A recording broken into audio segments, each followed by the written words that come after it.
hidden treasures of the 119th Psalm.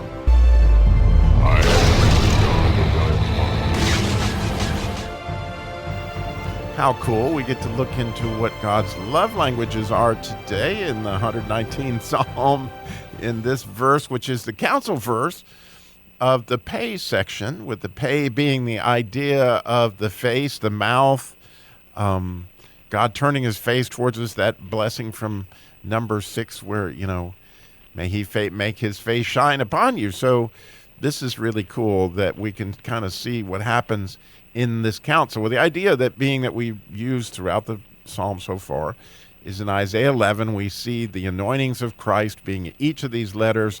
And so we get to see these 7 different anointings, with the third one being counsel today, on the idea of the letter pay, or this sort of facet of God's face when it comes to this letter. And again, I'm sure you're going to see that it has everything to do with the face, and the mouth is the letter pay itself. The word for pay is mouth. And so here we go in the 131 in English.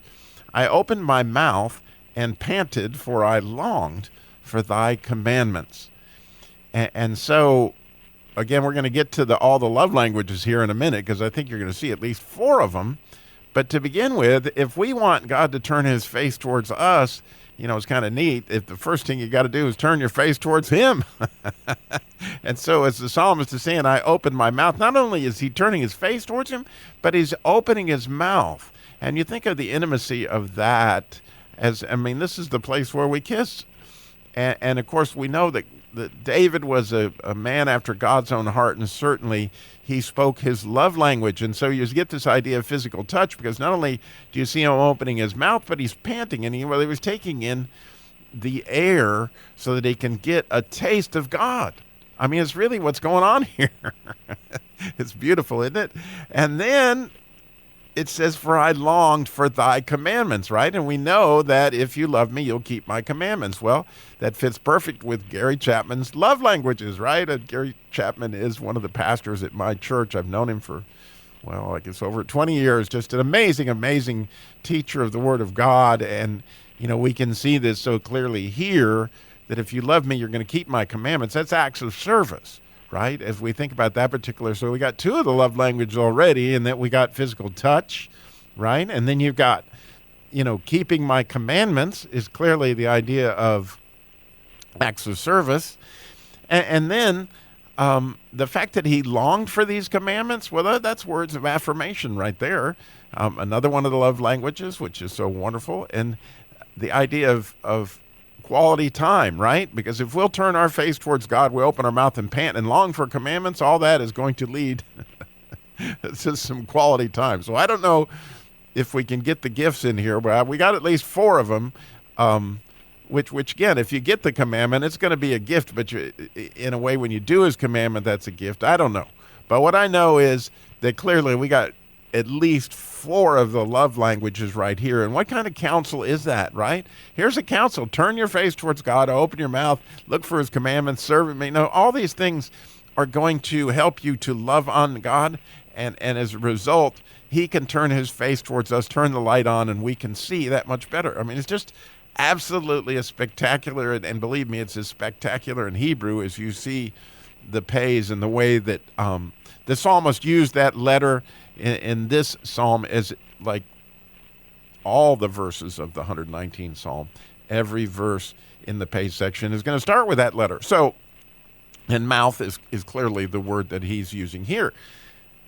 So anyway, if you think about it in your own life, have you ever opened your mouth and panted and longed for one of God's commandments? And so, as I thought about that, I couldn't help but think of all the wonderful Christian people I get to meet along the ways, and how often they'll say to me, God, Lord, Robbie, I just think God wants more from me. I think he's got something bigger, or he's got something more that he wants, because you can hear that longing, right, that they have to serve him. And I don't know if you've ever felt that way. Like, God, it seems like, you want more. So to give you an idea, I have several stories, but I love this particular one because it's led to so much fruit in my life as a result of this particular story. That I get to go to the National Religious Broadcasters Convention. It's called the NRB every year. As a matter of fact, I'm going to go here in about 2 weeks. And when I'm there, I usually get a chance to interview all sorts of ministries. For another radio show, I do Kingdom Pursuits, and I do other radio shows. And so as a result, I get to do all these interviews, wonderful Christian people. And as I was listening to them all, this was probably about 2013. My guess is it was back then. And as they were speaking to me, I felt God saying, look how cool. I mean, look, they're doing this, they're doing that. God, I think you want more from what I'm doing. And so when I left, I had a 6-hour drive back from Nashville to Winston-Salem. And so I began to actually open my mouth and pant, I believe, and just to ask God, I know you want something more than what's happening. We've got this amazing radio show, the Christian Car Guy Show. At this point in time, it's my biggest show, but it was really my biggest show back then, in that it was on over 30 stations. Today it's on over 100. I mean, it's a pretty big platform. And I'm like, God, I know you want more from this. I mean, I love talking about stewardship, and I love talking about you and getting testimonies and all the stuff we do on the Christian Car Guy Show. But I just feel like you want something. And I was praying and panting, and so I was listening. Like right now, you're listening to a Christian podcast. But I often, in fact, back from the point I became a Christian, have listened to Christian radio. I love Christian radio, and so I was listening to a station out of Knoxville. It was coming down out of the mountains, and somebody on that station, they were involved in a ministry, and that ministry went out and the first Saturday of every month to single moms and widows. And whether they had a house problem, a car problem, a fence that needed to be repaired, a HVAC problem, whatever it was a group of men. So they didn't go out individually to go help a single woman, but they went out as a group to help single moms, widows, and families in crisis. And immediately it resonated with me because most of my calls and emails and stuff that I'd gotten since I began the Christian Car Guy Show in 2006 were along the lines of single moms and widows who didn't know what to do with their cars.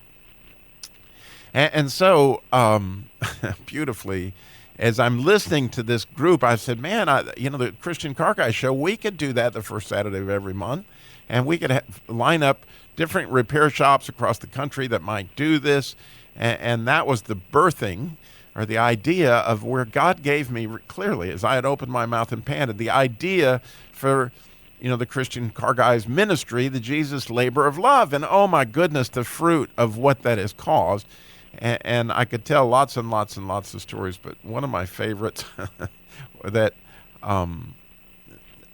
indicated to me how simple it would be to help people if we just make ourselves available is that all we do is we simply tell people to fill out an application or call us. We want to get them help. And then we have these repair facilities that work with us. Plus, we have the donations that people give us in the prayers. But you might know Jerry, my Christian body shop guy. Well, he was certainly from the beginning in on the Jesus labor love. And one day, he runs a body shop, and there was a widow that came in, and she'd been widowed for about 2 years. And she said to him, are you part of the Jesus labor love? And he said, yes. And she goes, well, would you look at my air conditioner? Because it really hasn't worked since my husband passed away, and I don't have the money to fix it. And so he doesn't do air conditioning work. He's a body man, but he thought, well, God, you have this lady here for me. I'll go see what's going on. Maybe I can help. And so he goes out and gets in the car with her, and he says, show me what's going on. And so as she is showing him in this car, he goes, well, you see this button right here with a snowflake on it, right? You got to have that button pushed in for your air conditioner to work. It was a hot summer day, and all that was going on, right? This poor widow had driven around for 2 years without air conditioning since her husband passed away to tell her that this is how you do this. And it's a simple idea of like, oh my goodness, when we offer ourselves along this idea of acts of service, right? God, how can you use me? And you do this? Like, man, how cool is that? That the fruit of that, just that day, it didn't cost Jerry anything. It didn't cost him but a little bit of time, but oh my goodness, what a difference it made in that widow's life. The idea here is, man, take a lesson from the man that knew how to love God, right? Open our mouths and pant, longing right? Show us what we can do, Lord, to serve you with the platform, the gifts and talents and the abilities that you've given me. I thank you so much for listening.